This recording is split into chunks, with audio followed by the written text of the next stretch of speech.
अस्सलाम वालेकुम दोस्तों, वेलकम बैक। आज हम जॉट फार्म की एक्चुअल फील्ड्स बनाना सीखेंगे कि कौन सी फील्ड हम कहाँ यूज़ करते हैं, कैसे यूज़ करते हैं, कब यूज़ करते हैं और उनको यूज़ करने से कैसा हमारा फार्म बनता है। हम ना सिर्फ फील्ड्स को यूज़ करेंगे बल्कि उनसे कैसा फार्म बनता है ये भी प्रैक्टिकली साथ-साथ देखेंगे ताकि आप लोगों को बेस्ट अंडरस्टैंडिंग हो सके। तो चलिए चलते हैं कंप्यूटर की स्क्रीन पर। तो आपने क्या करना है सबसे पहले जैसे मैंने आपको पहले बताया था क्रिएट पे क्लिक करना है। क्रिएट पे क्लिक करने के बाद फॉर्म पे क्लिक करना है और फॉर्म पे क्लिक करने के बाद आपने पहला ऑप्शन स्टार्ट फ्रॉम स्क्रैच और यहाँ से हमने क्लासिक फॉर्म सेलेक्ट करना है। ये सब हम क्यों कर रहे हैं ये मैंने आपको पिछली वीडियो में क्लियरली बता दिया था। अब हम क्लासिक फॉर्म बनाने के लिए आ गए हैं। यहाँ पर आपने ऑर्गेनाइजेशन सेटिंग में इसको क्रॉस कर देना है क्योंकि ये सारी की सारी सेटिंग्स हम मैनुअली अभी करने लगे हैं। ठीक है, तो यहाँ पर आपको सबसे पहले पहले यहाँ पर फॉर्म लिखा हुआ नजर आ जाएगा। ठीक है, तो ये एक ऐसी हेडिंग होती है जो कि ऑटोमेटिकली फॉर्म पहले से पुट कर देता है। ठीक है, जॉट फॉर्म पुट कर देता है। आपने क्या करना है, देखो मैंने इसे कैसे सेलेक्ट किया। मैंने इस पर आके एक बार लेफ्ट क्लिक किया तो ये मेरे पास इस तरीके से ओपन हो गया। राइट साइड में मुझे दो ऑप्शन नजर आ रहे हैं, रिमूव का नजर आ रहा है, तो मैं फिलहाल इसको रिमूव कर देता हूँ। ठीक है, अब मैं आपको बताता हूँ कि हम क्या कर सकते हैं। आपने लेफ्ट साइड पे ऐड एलिमेंट के बटन पे क्लिक करना है। ठीक है, ऐड एलिमेंट का मतलब ये है कि यहाँ से हम एलिमेंट्स पुट कर सकते हैं जिसको फील्ड्स भी कहते हैं, फील्ड्स पुट कर सकते हैं। ठीक है, तो यहाँ पर हम देखते हैं कि ये सारे के सारे बेसिक के सेक्शन में हमारे पास एलिमेंट्स मौजूद हैं। तो इनमें आज जो हम एलिमेंट्स पढ़ने वाले हैं सबसे पहला पहला उनमें एलिमेंट है हेडिंग, हेडिंग फील्ड। ठीक है, मैं इसको फील्ड बुलाऊंगा क्योंकि ये इनपुट फील्ड्स होती हैं। ठीक है, तो हेडिंग फील्ड हम कब यूज करते हैं, हेडिंग फील्ड हम अपने फॉर्म में उस वक्त यूज करते हैं जब हम चाहते हैं कि हमारे फॉर्म में कोई ना कोई हेडिंग हो। मतलब जैसे कि हमारे फॉर्म होता है school registration form, suppose that, तो उसमें ऊपर ऊपर लिखा होता है कि रजिस्ट्रेशन फॉर्म, ये जो चीज लिखी हुई है इसे हेडिंग कहते हैं। इस तरह की जो भी चीज होगी उसके लिए हम क्या यूज करेंगे, हेडिंग यूज करेंगे। जब हम अपने फॉर्म में हेडिंग चाहते हैं, आपने कैसे इस जगह पे पुट करना है, दो तरीके हैं। पहला, आप इस पर अपना कर्सर लेकर आए, इस तरीके से आपको शो होगा। आपने लेफ्ट क्लिक करना है और उठा के इसे इस जगह पे पुट कर देना है, छोड़ देना है। एक है ये तरीका, ड्रैग एंड ड्रॉप कहते हैं इसे। दूसरा तरीका ये है, अगर मैं इसे रिमूव करूं दोबारा, आपने सिंपली इसके ऊपर आके क्लिक कर देना है एक बार। देखिए मैं इस पर क्लिक करता हूँ, ऑटोमेटिकली ये इस जगह पे आ जाता है। तो ये अब मेरे पास हेडिंग फील्ड आ चुकी है। मैं आपको इसकी कंप्लीट प्रॉपर्टीज बताता हूँ कि हम क्या क्या इससे कर सकते हैं। देखें, इसमें अब ये सिलेक्टेड है ना, पहले देखो मैं अगर इस पर इस जगह पे क्लिक करता हूँ, अब ये सिलेक्टेड नहीं है। आपने इसे सिलेक्ट करना है, सिलेक्ट करके यहाँ से आपको दो ऑप्शन नजर आएंगे, एक रिमूव का, अगर आपने कोई फील्ड डिलीट करनी है तो आप रिमूव पे जस्ट क्लिक करेंगे, वो फील्ड डिलीट हो जाएगी। और दूसरा ऑप्शन नजर आ रहा है हमें प्रॉपर्टीज का।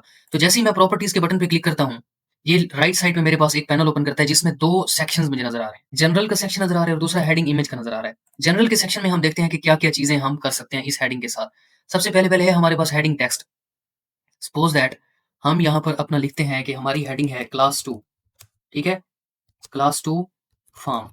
ठीक है, हम इतना लिख लेते हैं। अब ये हमारे पास एक हेडिंग के तौर पर शो होगी। इसका हेडिंग टेक्स्ट हम यहाँ से पुट कर सकते हैं। अगर आपने यहाँ से पुट नहीं करना, प्रॉपर्टीज में आके आप डायरेक्टली सिंपली इसके क्लिक करें और इसी के आगे आप कुछ भी लिख दें। ठीक है, ठीक है, इस तरह। सपोज दैट आप, मतलब मैं आपको लिखने का तरीका बता रहा हूँ। एक तरीका ये है कि आप यहाँ से लिखें। ठीक है, हेडिंग की प्रॉपर्टीज में आ गया। दूसरा है आप डायरेक्टली यहाँ से लिखते हैं। ठीक है, तो मैं क्या करता हूँ, इसको यहाँ से रिमूव कर देता हूँ। देखिए जैसे ही मैंने इस पे क्लिक किया ऑटोमेटिकली यहाँ पर भी आ गया। मैं इस बाय को रिमूव कर देता हूँ। अब ये मेरे पास हेडिंग का टेक्स्ट आ चुका है। अब दूसरा है सब हेडिंग टेक्स्ट। अगर हम अपने फॉर्म के अंदर देखते हैं कि हेडिंग के नीचे छोटी सी एक और हेडिंग भी लगी हुई है, या कोई भी पैराग्राफ लिखा हुआ है, कोई भी छोटी सी लाइन लिखी हुई है, पूरा पैराग्राफ नहीं, एक छोटी सी लाइन लिखी हुई है, उसको सब हेडिंग कहते हैं। सब हेडिंग हम कैसे पुट करते हैं और कैसे वो नजर आती है मैं आपको ये दिखाता हूँ। देखिए ये सब हेडिंग टेक्स्ट है। मैं यहाँ पर सपोज दैट लिखता हूँ सब हेडिंग टेक्स्ट। ठीक है, सब हेडिंग टेक्स्ट हेयर। अब ये मैंने सब heading text here suppose that इस तरीके से लिख दिया। सब हेडिंग का क्या मतलब है, किस जगह पर आई है, हेडिंग हमारी जहां पर थी उसके बिल्कुल नीचे एक और छोटी सी लाइन आ गई। हेडिंग का साइज सिलेक्ट कर सकते हैं कि कितना साइज होना चाहिए। हम इसको डिफॉल्ट रख सकते हैं। डिफॉल्ट में आप लोग देखें कि इतना साइज होता है ये इसका। ठीक है, इसको हम लार्ज रख सकते हैं जो कि इतना साइज होता है। आप लोग यहाँ पर देखें इस जगह पे चेंज हो रहा है। ठीक है, स्मॉल करता हूँ तो ये स्मॉल हो जाता है। फॉर्म के अंदर जो पहली पहली हेडिंग होती है आपने उसको लार्ज रखना होता है। ठीक है, उसके बाद इस टेक्स्ट की मैं अलाइनमेंट कर सकता हूँ कि लेफ्ट साइड पे होना चाहिए, सेंटर में होना चाहिए, या राइट साइड पे होना चाहिए। अब देखें ये पहले से लेफ्ट सेलेक्ट है तो ये लेफ्ट साइड पे आपको नजर आ रहा है। अगर मैं यहाँ से सेंटर करता हूँ तो ये टेक्स्ट सेंटर में आ गया। अगर मैं राइट करता हूँ तो ये टेक्स्ट राइट साइड पे आएगा। लेकिन जो पहली पहली हेडिंग होती है अगर उसके साथ इमेज नहीं है, सिर्फ हेडिंग है, या उसके दरमियान भी फॉर्म के अंदर कहीं पर भी अगर हेडिंग फील्ड आ रही है, तो आपने उसको हमेशा सेंटर ही रखना है क्योंकि सेंटर अच्छा लगता है और क्लाइंट्स इसे बहुत पसंद करते हैं। अगर क्लाइंट कहता है कि उसको लेफ्ट अलाइनमेंट कर दो तो आपने उसको लेफ्ट अलाइन कर देना है। ठीक है, अगर आपकी अपनी चॉइस है तो मैं तो इसे सेंटर किया करता हूँ हमेशा। पहली पहली हेडिंग को सेंटर कर लो, बाकी जितनी भी होती हैं उनको लेफ्ट अलाइनमेंट कर लो। ये मैं आपको प्रैक्टिकली फॉर्म के दौरान जो चीजें आपको काम आएंगी वो भी साथ साथ बता रहा हूँ। डुप्लीकेट फील्ड का एक बटन है, ये हमें हर फील्ड की जनरल प्रॉपर्टीज में नजर आएगा। मैं इसको क्लिक करके आपको दिखाता हूँ कि इससे क्या होता है। इससे हमारी फील्ड डुप्लीकेट होती है। जैसे मैंने जैसे ही इस पर क्लिक किया ऑटोमेटिकली ये डुप्लीकेट होगी। आपको ऊपर भी नजर आ रही है वही फील्ड, सेम टू सेम वही नीचे नजर आ रही है। मतलब जो सेटिंग्स हमने ऊपर वाली फील्ड में की थी सारी की सारी सेटिंग्स समेत वो डुप्लीकेट होकर हमारे पास एक और फील्ड बन चुकी है। तो मैं इसको फिलहाल क्या करता हूँ, यहाँ से खत्म करता हूँ, इसको रिमूव कर देता हूँ। ठीक है, और यहाँ से आके आपको प्रॉपर्टीज में दोबारा आके दिखाता हूँ कि जनरल की प्रॉपर्टीज में डुप्लीकेट फील्ड के बाद हमारे पास एक ऑप्शन खड़ा है हाइड फील्ड का बटन। ठीक है, हाइड फील्ड जैसे ही मैं क्लिक करूंगा आपको यहाँ पर एक टेक्स्ट नजर आएगा, this field is hidden and will not be seen on the form. ये एक ऐसी फील्ड है जो कि मैंने यहाँ पर तो बनाई हुई है अपने फॉर्म के अंदर बिल्ड के सेक्शन में, लेकिन ये फील्ड मुझे फॉर्म के ऊपर नजर नहीं आएगी। मैं आपको प्रैक्टिकली दिखाता हूँ यार, इस तरह मजा नहीं आएगा। देखो मैं इस फॉर्म का यहाँ से नाम सेलेक्ट कर सकता हूँ। ये जो फॉर्म है हमारा, ये इस जगह पे आपको all changes saved at 1 4 PM नजर आ रहा है, इसके बिल्कुल ऊपर फॉर्म लिखा हुआ है। मैं इसको कर देता हूँ क्लास 2 फॉर्म, ठीक है। ये मैंने इसका नाम रख दिया, ठीक है। अब मैं क्या करता हूँ, अगर मैंने इस फॉर्म को चेक करना है तो उसके लिए मैं सीधा यहाँ से 3 सेक्शन नजर आ रहे हैं ना, पहला बिल्ड का है, दूसरा सेटिंग्स का है, तीसरा पब्लिश का है। आपने पब्लिश पे क्लिक करना है और यहाँ से आप इस लिंक को कॉपी भी कर सकते हैं, ओपन इन न्यू टैब भी कर सकते हैं। मैं न्यू टैब में ओपन कर लेता हूँ ताकि ये न्यू टैब में यहाँ पर ऑटोमेटिकली ओपन हो जाए। अब आप लोग यहाँ पर देखें, ये फॉर्म ओपन हो चुका है। इसमें सिर्फ सबमिट का बटन नजर आ रहा है, मुझे कोई हेडिंग नजर नहीं आ रही। क्यों? क्योंकि हमने यहाँ से बिल्ड के सेक्शन में इस फील्ड को हाइड कर दिया था, ठीक है। अब सपोज दैट मैं प्रॉपर्टीज में आके यहाँ से हाइड फील्ड के बटन को ऑफ करता हूँ, यहाँ से खत्म करता हूँ और एक बार इस पे क्लिक करता हूँ तो ऑटोमेटिकली सेव हो गया। आपने इसको सेव नहीं करना, ये ऑटोमेटिकली जॉट फॉर्म की फैसिलिटी है कि जॉट फॉर्म ऑटोमेटिकली हमारे फॉर्म को सेव कर देता है। हम क्या करते हैं, जैसे ही मैंने ये इसको हेडिंग टेक्स्ट को एक्टिव किया, अब मैं यहाँ पर आके इस लिंक को रिफ्रेश करता हूँ और देखता हूँ कि ये मुझे नजर आ रहा है। अब मुझे हेडिंग यहाँ पर नजर आ रही है, ठीक है। तो ये तरीका होता है हाइड फील्ड का। हाइड फील्ड हम यूज क्यों करते हैं, ये चीज मैं आप लोगों को अगली वीडियोस में कंप्लीटली क्लियरली बताने वाला हूँ विद प्रैक्टिकल एग्जांपल, ठीक है। तो जनरल फील्ड में हमारे पास जितनी भी चीजें थी ये हमने देख ली हैं। ये मैं आप लोगों को क्लियरली ज़्यादा से ज़्यादा समझा इसलिए रहा हूँ क्योंकि ये चीज़ें हमारे पूरे फ़ॉर्म के अंदर यूज़ होने वाली हैं, ठीक है? तो मैं इसलिए चाहता हूँ कि आपको इस चीज़ का क्लियरली आइडिया होना चाहिए कि कौन-सी चीज़ हम कहाँ यूज़ करते हैं, कैसे यूज़ करते हैं, क्यों यूज़ करते हैं, ठीक है? तो हेडिंग की इमेज हम पुट कर सकते हैं। चूज़ अ फाइल पे आप लोगों ने क्लिक करना है, अगर हेडिंग के साथ कोई इमेज चाहते हैं आप, तो ये नीचे आपको 3 ऑप्शन नज़र आएँगे। पहला अपलोड का, आप यहाँ से अपनी फाइल अपलोड कर सकते हैं अपनी गैलरी से, ठीक है? दूसरा माय इमेजेस है, जो आपने पहले से इमेजेस अपलोड की हुई होंगी वो सारी की सारी यहाँ नज़र आएँगी, ठीक है? उसके बाद आप किसी भी इमेज का अगर यूआरएल लिंक पुट करना चाहते हैं, तो आप यहाँ पर उसका लिंक पुट करेंगे इमेज का और ऐड लिंक पे क्लिक करेंगे, ऑटोमेटिकली वो इमेज यहाँ पर आ जाएगी, लिंक नहीं आएगा, ठीक है। तो मैं क्या करता हूँ, यहाँ से आपको अपलोड की फाइल के बटन पे क्लिक करके दिखाता हूँ क्योंकि हमें most of the time client हमें खुद फाइल दे देता है। जैसे ही मैंने अपलोड फाइल पे क्लिक किया तो ये मुझे मेरी गैलरी में ले आया। यहाँ से मैं कुछ भी सिलेक्ट कर सकता हूँ, सपोज दैट मैं इस जॉट फॉर्म को सिलेक्ट कर लेता हूँ, ठीक है। तो ये मेरे पास इस तरीके से इसकी हेडिंग इमेज आ चुकी है। अल्टरनेटिव टेक्स्ट है, add alternative text for accessibility and SEO options, this text will be shown if the image can't be loaded. अगर सपोज दैट आपकी इमेज काफी ज्यादा हाई रेजोल्यूशन की है तो आप यहाँ पर अल्टरनेटिव टेक्स्ट कोई भी पुट कर सकते हैं, लेकिन हम इसको कभी भी यूज नहीं करते। मैंने आज तक अपनी लाइफ में कभी यूज नहीं किया क्योंकि जॉट फॉर्म बहुत ज्यादा फास्ट होता है और आपकी इमेज को फौरी तौर लोड कर देता है। अल्टरनेटिव टेक्स्ट के बाद हमारे पास इमेज की विड्थ आ रही है कि हम अपनी इमेज का साइज कितना रखना चाहते हैं। इसके बाद हमारे पास इमेज की अलाइनमेंट है, हम इमेज की अलाइनमेंट कहाँ रखना चाहते हैं, लेफ्ट रखना चाहते हैं, टॉप रखना चाहते हैं या राइट रखना चाहते हैं। इमेज टेक्स्ट की अलाइनमेंट जो है वो या तो टॉप हो सकती है, देखो इस इमेज के ऊपर वाली साइड पे आनी चाहिए, मिडल हो सकती है, इमेज के बिल्कुल मिडल में आएगी, ठीक है। बॉटम करते हैं तो इमेज के बिल्कुल बॉटम में आएगी। तो ये तरीका होता है इमेज के टेक्स्ट की अलाइनमेंट करने का। लेकिन अगर आप लोगों ने कभी भी पिक्चर यूज करनी है, ठीक है, हेडिंग में कोई इमेज यूज करनी है तो आप उसकी टेक्स्ट की अलाइनमेंट मिडल ही रखें, ज्यादा अच्छा लगता है, ठीक है। तो ये था पहली हमारी जो फील्ड है हेडिंग फील्ड। इसको हम कैसे यूज करते हैं, कहाँ यूज करते हैं, क्यों यूज करते हैं, ये मैंने आपको बता दिया है कि जब भी हमारे फॉर्म के अंदर कहीं पर हेडिंग यूज होनी होगी तब हम क्या करेंगे, हेडिंग फील्ड यूज करेंगे, ठीक है। इसके बाद हमारे पास आ रही है फुल नेम। जैसे ही मैं इस पर क्लिक करता हूँ, इस हेडिंग के बाद हमारे पास एक फुल नेम की फील्ड आ चुकी है, ठीक है। अब मैं क्या करता हूँ, इसकी प्रॉपर्टीज में जाता हूँ सीधा और आप लोगों को इसकी प्रॉपर्टीज दिखाता हूँ कि कौन-कौन सी फुल नेम की प्रॉपर्टीज हम कर सकते हैं। तो ये फील्ड हम यूज़ कब करते हैं, कहाँ करते हैं? तो जैसा कि आप लोगों को इसका नाम नज़र आ रहा है फुल नेम, ऑब्वियसली फुल कितना ईज़ी भी है यार। फौरी तौर आपको पता चल गया कि जब भी हम अपने फॉर्म के अंदर बंदे का, इंसानों का, जानवरों का, किसी चीज़ का नाम पूछना चाहते हैं, ठीक है? तब हम क्या करेंगे, फुल नेम यूज़ करेंगे और उसमें स्पेसिफाई कंडीशन यही है कि आप लोग नाम पूछ रहे हो और आप लोग इनपुट में क्या चाहते हो, फर्स्ट नेम और लास्ट नेम, ठीक है? प्रॉपर्टीज़ में आते हैं, प्रॉपर्टीज़ में आके हम देखते हैं कि इसकी प्रॉपर्टीज़ क्या हैं। देखो, सबसे पहले इसका जो है फील्ड लेबल है। सपोज़ दैट अगर हम बना रहे हैं, अपने स्टूडेंट के लिए फॉर्म बना रहे हैं, ठीक है? तो क्लाइंट ये चीज़ें हमें क्लाइंट बताएगा कि हमने फुल नेम की जो नाम है वो हमने क्या रखना है, ये चीज़ हमें क्लाइंट पहले से बता देगा, ठीक है? अब सपोज़ दैट क्लाइंट ने कहा था यहाँ पर आपने लिखना है फुल नेम, ठीक है? तो मैं यहाँ पर फुल नेम लिखूँगा, जैसे ही मैं फुल नेम यहाँ पर अपडेट करता हूँ, ऑटोमैटिकली यहाँ पर अपडेट हो जाता है, ठीक है? अब लेबल की अलाइनमेंट हम क्या करना चाहते हैं, ये जो ऊपर हमने अभी लिखा है, ठीक है, फील्ड का लेबल इसे कहते हैं, इसकी अलाइनमेंट क्या होनी चाहिए, लेफ्ट होनी चाहिए। तो ये इस तरीके से फील्ड्स आगे होंगी और आपका जो टेक्स्ट है वो लेफ्ट साइड पे होगा। अगर आप राइट करते हैं तो फील्ड्स वैसे ही राइट साइड पे रहेंगी और इसकी जो अलाइनमेंट है वो राइट साइड पे रहेगी, ठीक है। उसके बाद हम क्या कर सकते हैं, टॉप कर सकते हैं। अब टॉप में मतलब क्या होता है कि फील्ड्स आपकी नीचे होंगी और लेबल ऊपर होगा। मोस्ट ऑफ द टाइम यही करते हैं कि लेबल की अलाइनमेंट कौन सी रखते हैं, टॉप रखते हैं। सेट एज फॉर्म डिफॉल्ट यहाँ पर आपको बटन नजर आ रहा है। अगर मैं इसको चेक करता हूँ, ये पहले से ऑलरेडी चेक होता है। इसका मतलब ये है कि आपके पूरे फॉर्म के अंदर जहां भी कोई फील्ड होगी, उसका जो लेबल होगा वो यही होगा जो आपने पहली फील्ड का सेलेक्ट कर दिया। सपोज लेफ्ट करेंगे तो हर फील्ड का लेफ्ट आएगा, राइट करेंगे हर फील्ड का राइट आएगा, टॉप करेंगे हर फील्ड का टॉप आएगा। लेकिन आपने इसको टॉप ही रखना है, ये ज्यादा अच्छा होता है, ठीक है। उसके बाद नेक्स्ट हमारे पास है रिक्वायर्ड, सपोज मैंने इसको रिक्वायर कर दिया। अब आप लोग देखें यहाँ पर फुल नेम के बिल्कुल आगे यहाँ पर एक स्टार लग चुका है, ये यहाँ पर, ठीक है। इसका मतलब स्टार का मतलब ये होता है कि ये वाली फील्ड रिक्वायर्ड है, इसको पुट किए बगैर आप आगे नहीं जा सकते। आपको प्रैक्टिकली दिखाता हूँ, इधर आता हूँ, इधर आकर मैं इसको रिफ्रेश करता हूँ, ठीक है। आप लोग देखें यहाँ पर एक स्टार लग चुका है, इसको पुट किए बगैर मैं सबमिट नहीं कर सकता। मैं सबमिट के बटन पे क्लिक करूंगा तो ये ऑटोमेटिकली मुझे कहेगा कि दिस फील्ड इज रिक्वायर्ड। समझ आई? कितना ईज़ी था ना यार। सब लेबल में हम क्या कर सकते हैं, देखो मैंने यहाँ से 2 ऑप्शन ऑन किए हुए हैं। पहला फर्स्ट नेम का, दूसरा लास्ट नेम का। क्या मतलब इसका? यहाँ पर पहले अगर हमने नीचे फर्स्ट नेम लिखा हुआ था, मैं सपोज़ दैट यहाँ पर लिख देता हूँ फर्स्ट नेम की बजाय यूअर फर्स्ट नेम लिख देता हूँ। ठीक है? अब देखो यहाँ पर नीचे लेबल चेंज हो चुका है। मोस्ट ऑफ द टाइम्स ये वैसे ही होता है जैसे पहले था, मतलब फर्स्ट नेम और लास्ट नेम, ठीक है। तो ये यहाँ तक हो गया। इसके बाद डुप्लीकेट फील्ड है जो कि मैं आप लोगों को नहीं बताऊंगा क्योंकि मैंने आपको पहले बता दिया और आप लोगों को डेफिनेटली पता है इसका, ठीक है। उसके बाद आगे चलते हैं ऑप्शंस में। मिडिल नेम सपोज मैं ऑन करता हूँ तो अब देखो, पहले हम ले रहे थे फुल नेम में फर्स्ट नेम और लास्ट नेम, अब हम मिडिल नेम भी साथ ले रहे हैं, ठीक है। मतलब कि इधर से अगर मैं फॉर्म की प्रैक्टिकल आपको दिखाऊँगे किस तरह फॉर्म हमारा बन चुका है। तो आप लोग देखिए यहाँ पर फुल नेम में 3 ऑप्शंस आ चुके हैं। मैं यहाँ से अपना फर्स्ट नेम पुट कर सकता हूँ सपोज़ दैट एम या मोहम्मद, ठीक है? और यहाँ से मैं अपना दूसरा नेम पुट कर सकता हूँ middle name suppose that Shahbaz, ठीक है? तीसरा नाम पुट कर सकता हूँ खान। इस तरीके से अगर हम चाहते हैं पूरा हम नाम लें और उसमें फर्स्ट नेम भी हो, मिडल नेम भी हो, लास्ट नेम भी हो, तब हम क्या यूज़ करेंगे, यहाँ से इसके प्रॉपर्टीज़ में आके क्या करेंगे, सिंपली मिडल नेम को ऑन कर देंगे, ठीक है? उसके बाद हम प्रीफिक्स लगा सकते हैं, सफिक्स लगा सकते हैं। मैं आप लोगों को क्लियरली इसकी भी एक्सप्लेनेशन दे देता हूँ कि हम कैसे कर सकते हैं। देखो, प्रीफिक्स में मैं आया, जैसे ही मैंने प्रीफिक्स पे ऑन किया, ये मुझे ऑटोमैटिकली दिखा रहा है कि टेक्स्ट बॉक्स रखना है प्रीफिक्स के लिए या ड्रॉप डाउन रखना है। अगर मैं टेक्स्ट बॉक्स रखता हूँ, तो मैं आपको प्रैक्टिकली दिखाता हूँ यहाँ से।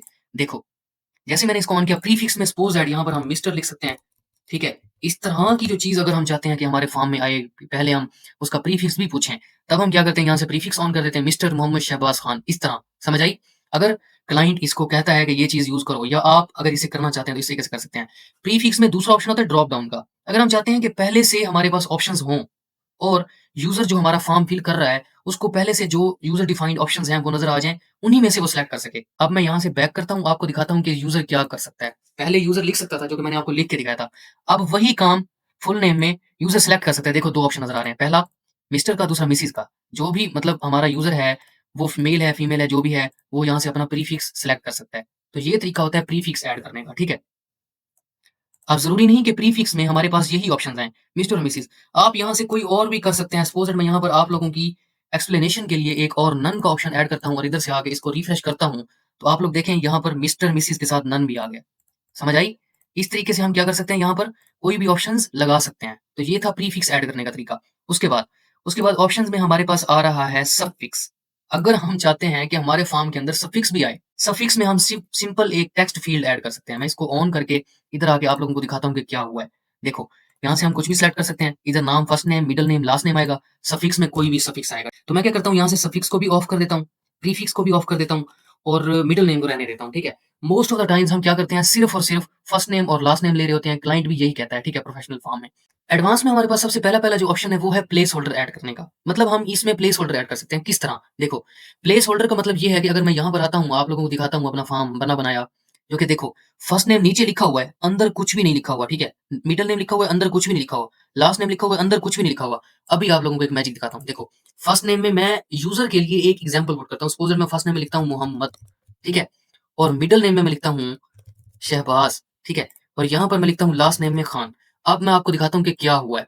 आप लोग देखें यहाँ पर हमारे फॉर्म के अंदर भी प्लेस होल्डर हमें नज़र आना शुरू हो गया है। कि हम चाहते हैं कि हमारे क्लाइंट को एक इन्फो टेक्स्ट मिल जाए कि उसने असल में यहाँ पर पुट क्या करना है। तो ये होता है प्लेस होल्डर ऐड करने का तरीका, ठीक है? और उसके बाद है हमारे पास होवर टेक्स्ट। होवर टेक्स्ट हम कब यूज़ करते हैं, कैसे यूज़ करते हैं? देखो, मैं इसको आप लोगों को पहले दिखाता हूँ। जैसे ही मैं यहाँ पर फुल नेम पर आया, ये यहाँ पर मैं अपना कर्सर लेके आ रहा हूँ। देखो, यहाँ पर कोई भी हेल्प टेक्स्ट नहीं आ रहा। प्लेस होल्डर के अलावा कोई और चीज़ नज़र नहीं आ रही। अगर हम होवर टेक्स्ट लिखते हैं, सपोज दैट मैं यहाँ पर लिखता हूँ एंटर यूअर फुल नेम, ठीक है? और ये मैंने लिख के इधर आया और इधर आके मैं इसको रिफ्रेश करता हूँ। अब आप लोग मेरे कर्सर को देखना, जैसे ही मैं कर्सर यहाँ पर लेकर आता हूँ, ये आपको नज़र आ रहा है ये वाली चीज़? ये है हमारे पास enter your full name show कर रहा है। मतलब कि अगर हम चाहते हैं कि हमारे फॉर्म के अंदर किसी फ़ील्ड के ऊपर, जैसे ही हम उस फ़ील्ड के ऊपर आएँ, ऊपर हमें एक हेल्प टेक्स्ट शो होना चाहिए। इसको कहते हैं होवर टेक्स्ट, ठीक है? ये यहाँ यहाँ पर आपको एडवांस में नज़र आएगा होवर टेक्स्ट, ठीक है? आप यहाँ से कोई भी होवर टेक्स्ट कर सकते हैं। एंटर यूअर फुल नेम है, किसी और फ़ील्ड के लिए कुछ और है, जो भी आप पुट करना चाहते हैं यहाँ पर पुट कर सकते हैं। तो ये होता है होवर टेक्स्ट पुट करने का तरीका। उसके बाद उसके बाद हमारे पास यहाँ पर है रीड ओनली की फील्ड, कि अगर मैं इसको ऑन कर देता हूँ, इसका मतलब क्या है? इसका मतलब ये है कि अब यहाँ पर अगर मैं आता हूँ, आपको रिफ्रेश करके दिखाता हूँ। अब ये जो फील्ड है, इसमें मैं लिख नहीं सकता देखो। मैं किसी भी जगह पे क्लिक करता हूँ, लिख नहीं सकता, हमारा कर्सर नहीं आ रहा। देखो, मैं कुछ भी यहाँ पर पुट नहीं कर सकता। अगर मैं ये चाहता हूँ कि मेरी ये फील्ड नज़र तो आए फॉर्म के ऊपर, मगर कोई भी यूज़र इसमें कुछ पुट ना कर सके, कुछ एंटर ना कर सके, तब मैं इसको रीड ओनली कर दूँगा, ठीक है? ये हम कब यूज़ करते हैं, क्यों यूज़ करते हैं, ये भी मैं आपको फ्यूचर में बताऊँगा इसकी रीज़न। लेकिन फिलहाल के लिए आप इसको रहने दें, रीड ओनली हम नहीं करेंगे, ठीक है? वो फ़ील्ड बनानी ही क्यों, जिसको हम रीड ओनली कर दें। ये चीज़ मैं आप लोगों को इन फ्यूचर बताऊँगा, ठीक है? फिलहाल मैं इसको रीड ओनली नहीं कर रहा, आगे चलते हैं श्रिंक। अब देखो, श्रिंक हम कब कर सकते हैं, मैं यहाँ से ऑप्शंस में आके अगर मिडल नेम को ऑफ करूँ और एडवांस में आके आप लोगों को दिखाऊँ कि श्रिंक का ऑप्शन अब देखो ऑन हो चुका है, ठीक है? मेक फ़ील्ड स्मॉलर मैं आप लोगों को दिखाऊँ, यहाँ पर आप लोग देखें हमारा ये जो फॉर्म है, इसमें लेफ्ट साइड से लेकर राइट साइड लग तक हमारी जो फ़ील्ड है वो पूरी-पूरी आई हुई है, लेफ्ट साइड से लेकर राइट साइड तक पूरे फॉर्म के ऊपर फैली हुई है। अगर मैं ये चाहता हूँ कि मेरी जो फ़ील्ड है वो सिर्फ़ एक जगह पे है, देखो, अब मैंने इसको श्रिंक कर दिया, छोटा कर दिया है। मैं इधर आके आप लोगों को प्रैक्टिकली दिखाता हूँ। आप लोग देखें, ये हमारे पास राइट साइड पे जगह खाली बच चुकी है और लेफ्ट साइड पे हमारे पास ये चीज़ें आ चुकी हैं। तो ये होता है श्रिंक का मकसद, कि हम अपने फॉर्म की उस फ़ील्ड को छोटा कर दें, ठीक है? ये भी हम उस वक़्त यूज़ करते हैं जब हमारे पास आगे मैं आप लोगों को प्रैक्टिकली दिखाता हूँ, जब हम ईमेल की फ़ील्ड यूज़ कर रहे होंगे, ये आगे वाली फ़ील्ड्स हैं ना, उनमें मैं आपको दिखाता हूँ कि श्रिंक हम क्यों यूज़ करते हैं, ठीक है? अब मैं इसको फ़िलहाल श्रिंक नहीं करता, हाइड फ़ील्ड जो कि हमने पहले भी देखी है। अब फुल नेम के बाद हमारे पास एक फ़ील्ड आ रही है ईमेल की, जैसे ही मैं इस पर क्लिक करता हूँ, हमारे पास ये ईमेल की फ़ील्ड आ चुकी है, ठीक है? अब यहाँ पर इसकी प्रॉपर्टीज़ में आता हूँ, आप लोग यहाँ पर देखें, इसकी जो फ़ील्ड लेबल है वो ईमेल पहले से आ चुका है। हम ईमेल की फ़ील्ड कब यूज़ करते हैं? सिंपल सा जवाब है कि जब हम ये चाहते हैं कि हमारे फ़ॉर्म के अंदर ईमेल कोई यूज़र एंटर करे, हम अपने यूज़र से ईमेल लेना चाहते हैं, ठीक है? और विद वैलिडेशन इसका लेबल हम पुट कर सकते हैं। पहले मैं इसकी प्रॉपर्टीज़ दिखाता हूँ, फिर आपको प्रैक्टिकली दिखाता हूँ कि ये फ़ॉर्म कैसे बन चुका है। इसका लेबल सपोज़ मैं यहाँ पर लिखता हूँ, एंटर योर ईमेल, ठीक है? आप लोगों को सिर्फ़ दिखाने के लिए कि कैसे हम फॉर्म की इस चीज़ को कर सकते हैं, ठीक है? अब ये एंटर योर नेम, ये सॉरी एंटर योर ईमेल मैंने पुट किया, तो आप लोग देखिए यहाँ पर इसका लेबल एंटर योर ईमेल आ चुका है। उसके बाद लेबल अलाइनमेंट है। लेबल अलाइनमेंट हम जैसे मैंने आपको पहले बताया था, लेफ्ट, राइट या टॉप कर सकते हैं। ये हमने क्लियरली देखा है। रिक्वायर्ड, इसका भी मैंने आपको क्लियरली दिखाया है कि मैं इसको रिक्वायर कर देता हूँ। अब सब लेबल देखो नीचे यहाँ पर आप लोगों को नज़र आ रहा है सब लेबल, जो कि हमने पहले ही फुल नेम की फील्ड में भी ऐड किया था। हम क्या करते हैं, यहाँ पर example@example.com लिखा हुआ है ना, तो ये ठीक है, इसे ऐसे ही रहने देते हैं, ठीक है? डुप्लीकेट हम क्यों करते हैं, कब करते हैं, ये भी आपको पता है। ऑप्शंस में आते हैं, ऑप्शंस में देखें, ईमेल में हमारे पास जो ऑप्शंस हैं वो डिफरेंट हैं, देखें। सबसे पहले हमारे पास है entry limits, limit the maximum number of characters. अगर हम चाहते हैं कि हमारी जो ईमेल यूज़र पुट कर रहा है, उसके कैरेक्टर्स जो हैं सपोज़ दैट, देखो मैं आपको एग्ज़ाम्पल देता हूँ कैरेक्टर्स क्या, abc@gmail.com। अब इसके टोटल कैरेक्टर्स आप लोग काउंट करें तो कितने बनते हैं? 13 बनते हैं ना? तो देखो मतलब 13 कैरेक्टर्स एंटर हो सकते हैं सपोज़ दैट उस ईमेल में। अगर हम चाहते हैं कि हमारी जो बंदा ईमेल पुट कर रहा है यहाँ पर, उसके हम लिमिट कर दें नंबर ऑफ कैरेक्टर्स, देखो मैं अगर यहाँ पर कर देता हूँ सिर्फ़ 5 कर देता हूँ। अब 5 के ज़्यादा कैरेक्टर्स नहीं आ सकते। मैं आप लोगों को यहाँ से आके प्रैक्टिकली दिखाता हूँ इसका मतलब क्या है। देखो, फुल नेम की फ़ील्ड है, एंटर योर ईमेल में सपोज़ दैट मैं यहाँ पर लिखता हूँ ए, बी, इस तरह देखो, जैसे ही मैं 5 कैरेक्टर से ज़्यादा वाला पुट करना लगा, तो वो ऑटोमैटिकली मुझे कहता है too many characters the limit is 5, यानी ईमेल आप 5 कैरेक्टर्स की पुट कर सकते हैं। ये आप लोगों को सिर्फ़ एग्ज़ाम्पल के तौर पर दिखाया है। मैं यहाँ पर सपोज़ दैट 30 करता हूँ, अब मैं यहाँ पर आप लोगों को दिखाता हूँ, अब जितनी बड़ी भी मेरी ईमेल होगी 30 कैरेक्टर्स तक मैं यहाँ पर पुट कर सकता हूँ, ठीक है? तो मैं ये पुट करता जाऊँगा, जैसे ही 30 होंगे पूरे, ऑटोमैटिकली ये कह देगा कि 30 पूरे हो चुके हैं, बस कर दे, ठीक है? तो ये होता है कैरेक्टर लिमिट पुट करना। लेकिन हम ईमेल में कभी भी लिमिट पुट नहीं करते। क्यों? क्योंकि हमें नहीं पता कि हमारी ईमेल जो हम यूज़र से ले रहे हैं, उसकी ईमेल कितनी लंबी है, ठीक है? कुछ की बड़ी लंबी-लंबी होती हैं, मोहम्मद शहबाज़ खान फ़लाँ-फ़लाँ-फ़लाँ @gmail.com, तो उसके टोटल 90 कैरेक्टर्स हो रहे होते हैं, 100 कैरेक्टर्स हो रहे होते हैं, इसलिए हम इसकी लिमिट पुट नहीं कर सकते। लेकिन मैंने आपको बताया है ताकि आप लोगों को पता होना चाहिए, ठीक है? इसके बाद disallow free characters, don't accept email addresses Gmail और हॉटमेल। अगर आप लोग ये चाहते हैं कि आपके जो फॉर्म के अंदर ईमेल बंदा पुट कर रहा है, वो @gmail.com वाली, @hotmail.com वाली, ठीक है? और इसी तरह की जो फ्री ईमेल एड्रेसेस होती हैं वो पुट ना हों। मतलब एक कंपनी की जैसे होती है, सपोज़ दैट मेरी एक कंपनी है फार्मीफाई अकेडमी के नाम से, उसमें बंदे काम कर रहे हैं बहुत सारे और हर बंदे को मैंने अपना ही एक ईमेल एड्रेस दिया हुआ है। सपोज़ दैट एक बंदे का नाम अदनान है, तो adnan@farmifyacademy.com, कुछ इस तरह के जो होते हैं, वो होते हैं पेड ईमेल एड्रेसेस, ठीक है? और जो हमारे पास जीमेल के अकाउंट होते हैं, हॉटमेल के होते हैं, आउटलुक के होते हैं, ये फ्री होते हैं। तो अगर हम चाहते हैं कि इस तरह के ना बंदा पुट कर सके, सिर्फ़ हमारी कंपनी का बंदा ही इस फॉर्म को फिल कर सके, तब मैं क्या करूँगा, डिसअलाउ फ्री एड्रेसेस को ऑन कर दूँगा। उससे क्या होगा, कोई भी जीमेल वाली जो ईमेल होगी, वो इसमें पुट नहीं हो सकेगी। कोई भी हॉटमेल, कोई भी आउटलुक वाली ईमेल पुट नहीं हो सकेगी, ठीक है? ठीक है, तो इसका भी पता चल गया। इसके बाद confirmation field, let users confirm their email by entering it twice. अगर मैं इसको ऑन करता हूँ, तो आप लोग देखें यहाँ पर नीचे एक और फ़ील्ड एंड आ चुकी है। मतलब हम यहाँ पर मैं आपको प्रैक्टिकली अगर दिखाऊँ, आप लोगों को समझ आ चुकी होगी, ठीक है? आप लोग यहाँ पर देखें, हमारे पास एंटर योर ईमेल है। एक बार हम पुट करेंगे, ऑटोमैटिकली ये कहेगा कि दूसरी बार पुट करो। मतलब जब हम एक बार ईमेल पुट करते हैं, जैसे कन्फर्म योर पासवर्ड होता है, जब आप पासवर्ड बना रहे होते हैं, तो वो कहता है कन्फर्म योर पासवर्ड। यहाँ पर कन्फर्मेशन ईमेल भी आप कर सकते हैं, ठीक है? तो ये होता है कन्फर्मेशन ईमेल ऑन करना। उसके बाद हमारे पास इसकी विड्थ है, हम इसकी विड्थ इंक्रीज़ कर सकते हैं। देखो, मैं इसको अगर ऑन करता हूँ और 310 की बजाय मैं 600 करता हूँ, ठीक है? तो आप लोग यहाँ पर देखें, ये मेरे पूरे फ़ॉर्म पर फैल चुकी है। पहले ये जो खाना था, मैं आप लोगों को दिखाऊँ यहाँ पर एग्ज़ाम्पल के तौर पे। पहले आप देखें, ये खाना बिल्कुल एंड तक आ चुका है, यहाँ तक, ठीक है? पहले ये खाना यहाँ तक था, बिल्कुल सेंटर तक, अब ये एंड तक आ चुका है। तो ईमेल की आप विड्थ भी इंक्रीज़ कर सकते हैं। हम यहाँ इसकी प्रॉपर्टीज़ में आते हैं, इसकी विड्थ को मैं ऑफ कर देता हूँ क्योंकि इतना ही मुझे बहुत है, ठीक है? एडवांस में आते हैं, सेम प्लेस होल्डर ऐड कर सकते हैं जो कि मैंने आपको पहले बताया है। ओवर टेक्स्ट कर सकते हैं, डिफ़ॉल्ट वैल्यू। अगर आप चाहते हैं कि आपके फ़ॉर्म के अंदर पहले से ही कुछ ऐसी चीज़ हो, कुछ ऐसा टेक्स्ट हो जो कि पहले से लिखा हुआ हो। सपोज़ दैट आपको पता है कि जिसने भी आपका फ़ॉर्म फिल करना है, उसने @gmail.com ही पुट करना है, ठीक है? तो आप अगर चाहते हैं कुछ इस तरह का हो, आप क्या करें, @gmail.com पहले से यहाँ पर डिफ़ॉल्ट वैल्यू पुट कर दें।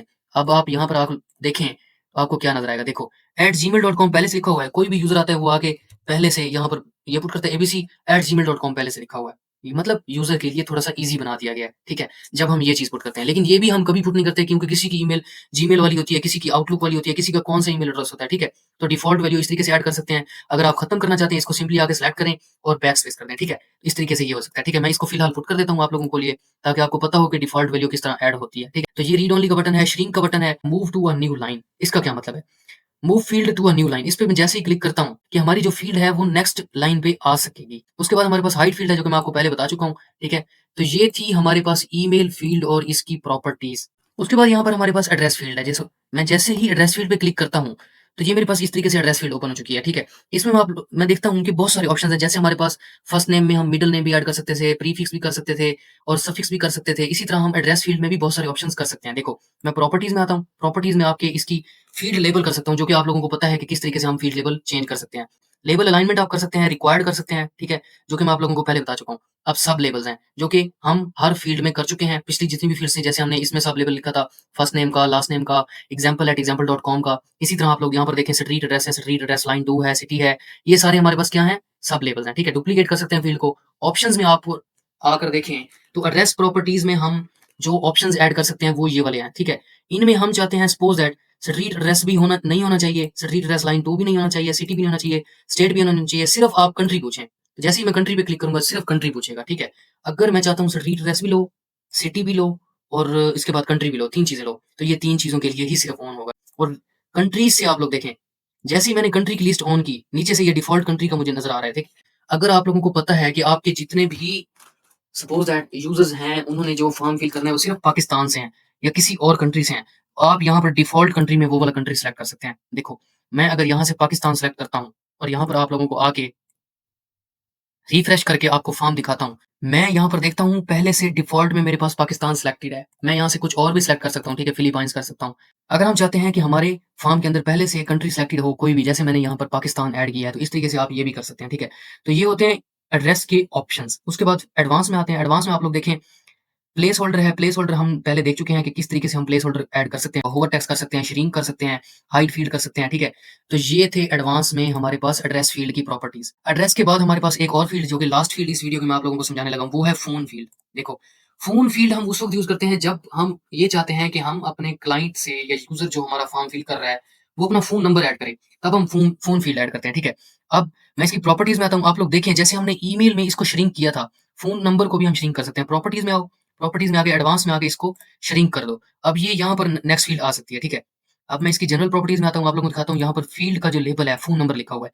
यहाँ पर मैं एंटर योर फ़ोन नंबर या कुछ और भी पुट कर सकता हूँ, टेलीफ़ोन नंबर भी पुट कर सकता हूँ, ठीक है? लेफ्ट अलाइनमेंट, राइट अलाइनमेंट जो भी है, सेट एज़ फॉर्म डिफ़ॉल्ट कर देता हूँ। लेबल अलाइनमेंट हम पहले देख चुके हैं, रिक्वायर्ड कर देता हूँ। रिक्वायर्ड हम क्यों करते हैं, ये भी बता चुका हूँ। सब लेबल क्या होना चाहिए, ये भी पुट कर चुका हूँ, ठीक है? उसके बाद ऑप्शंस हैं, ऑप्शंस में हम कंट्री कोड, अगर मैं इसको ऑन करता हूँ, तो आप लोग पहले कंट्री कोड पुट करेंगे, ठीक है? उसके बाद आप क्या करेंगे, अपना फ़ोन नंबर ऐड करेंगे। इस तरीके से हम नंबर ऐड कर सकते हैं, ठीक है? इनपुट मास्क भी अगर आप नहीं करते, तो एरिया कोड बंदा खुद से पुट करेगा, फिर फ़ोन नंबर पुट करेगा, ये इस तरीके से होता है। लेकिन मैं क्या करता हूँ, यहाँ से इनपुट मास्क को ऑन कर देता हूँ, ऑटोमैटिकली ये मेरा फ़ोन नंबर वैलिडेट कर लेगा 11 डिजिट का, ठीक है? उसके बाद एडवांस में आते हैं। एडवांस में आके प्लेस होल्डर हम ऐड कर सकते हैं, होवर टेक्स्ट कर सकते हैं, रीड ओनली कर सकते हैं, move to a new line कर सकते हैं, श्रिंक कर सकते हैं, हाइड फील्ड कर सकते हैं, ईच एंड एवरीथिंग कर सकते हैं, जो कि मैंने आप लोगों को क्लियरली एक्सप्लेन किया है। अगर मैं ये चाहता हूँ कि फ़ोन नंबर की जो मेरी फ़ील्ड है, वो ईमेल एड्रेस के बाद आए, तो मैं क्या करता हूँ, यहाँ से एड्रेस को सेलेक्ट करता हूँ, ठीक है? और अब देखो, मैं राइट क्लिक करता हूँ इस जगह पे, जैसे आप लोगों को इस तरह का ऑप्शन नज़र आया ना, देखो कर्सर मेरा किस तरह है, ठीक है? आई आई नज़र आया, आई, तब आपने कुछ नहीं करना, तब आपने जब इस तरह का ऑप्शन नज़र आए, तब आपने इस पर राइट क्लिक करना है, राइट क्लिक करके आप लोगों को ये सारे ऑप्शंस नज़र आएँगे। पहला रिक्वायर का है, आप यहाँ से इसको रिक्वायर कर सकते हैं, ठीक है? एक है प्रॉपर्टीज़ में जाएँ और वहाँ से रिक्वायर करें, दूसरा है आप यहीं से इसको रिक्वायर अनरिक्वायर करें, ठीक है? मैं इसको रिक्वायर कर देता हूँ, दूसरा डुप्लीकेट कर सकता हूँ, श्रिंक कर सकता हूँ, हाइड कर सकता हूँ, move up, move down, move to start, move to end, ठीक है? ये बहुत सारे ऑप्शंस हैं जो कि मूव एंड तक आप लोगों को पता होने चाहिए। आगे जितने भी हैं ये हम बाद में करेंगे। डिलीट का भी पता होना चाहिए, ठीक है? कंडीशनल लॉजिक एंड पे देखेंगे, मैनेज मल्टीपल फील्ड्स ये भी बाद में देखेंगे। मैं मूव टू एंड पे क्लिक करता हूँ, ऑटोमैटिकली देखो मेरा फ़ोन नंबर पीछे चला गया और एड्रेस फील्ड एंड पे आ गया। तो इस तरीके से आप इस इन चीज़ों की अलाइनमेंट भी कर सकते हैं। आप लोगों को यहाँ पर आपके फॉर्म दिखाता हूँ। जैसे ही मैंने फॉर्म को रिफ्रेश किया, आप लोग देखें यहाँ पर मेरे पास हेडिंग फ़ील्ड है, इसके बाद हेडिंग की इमेज है और इमेज के बाद मेरे पास फुल नेम की फ़ील्ड है, ईमेल एड्रेस है और यहाँ पर फ़ोन नंबर है, फ़ोन नंबर के बाद एड्रेस है, कुछ भी पुट कर सकते हैं, उसके बाद हम इसको सबमिट कर सकते थे, ठीक है? तो ये है तरीका जिसमें मैंने आप लोगों को बताया कि heading field, full name, email और एड्रेस फ़ील्ड और उसके बाद फ़ोन नंबर की फ़ील्ड। ये 5 फ़ील्ड्स आज हमने देख ली हैं, उसके बाद हम आगे देखेंगे और हर फ़ील्ड के अंदर डिफरेंट ऑप्शंस हैं जो कि मैं आप लोगों को क्लियरली समझा रहा हूँ। कौन-सी फ़ील्ड किस जगह पे यूज़ करनी है, कौन से क्वेश्चन के लिए कौन-सी फ़ील्ड यूज़ करनी है, ये चीज़ें आप लोगों को मिक्स ना हो इसलिए मैंने आपको क्लियरली एक्सप्लेनेशन दी है। देखो दोस्तों, अब आपने करना क्या है, मैंने आप लोगों के लिए एक प्रैक्टिस फॉर्म बनाया हुआ है जो कि मैं आप लोगों को दिखाता हूँ। यहाँ पर ओपन करके देखो ये फॉर्म है, जो आप लोगों को मैं इसका लिंक डिस्क्रिप्शन में डाल रहा हूँ, आप लोगों ने इसको डाउनलोड करना है और इसको बनाना है कंप्लीटली जैसे ये है। My first name heading use होगी, ठीक है? मैंने आगे आप लोगों की आसानी के लिए लिख भी दिया है कि यहाँ पर हेडिंग फ़ील्ड है, सब हेडिंग फ़ील्ड है, फुल नेम है, दोबारा फुल नेम है, ठीक है? एड्रेस फ़ील्ड यूज़ होगी, ईमेल एड्रेस वाली यूज़ होगी और फ़ोन नंबर की फ़ील्ड यूज़ होगी, जो कि आप लोगों ने कंप्लीटली बना के, ठीक है? जैसे मैंने किया है सारा इसको प्रैक्टिस करना है ताकि आप लोगों की प्रैक्टिस बनी रहे, ठीक है? तो मिलते हैं इंशाल्लाह नेक्स्ट वीडियो में जिसमें मैं आप लोगों को डेट, पिकर और इसके बाद जितनी आने वाली फ़ील्ड्स हैं उनको हम स्टेप बाय स्टेप कंप्लीटली इसी तरह एक्सप्लेनेशन के साथ देखेंगे। तब तक के लिए अल्लाह हाफ़िज़।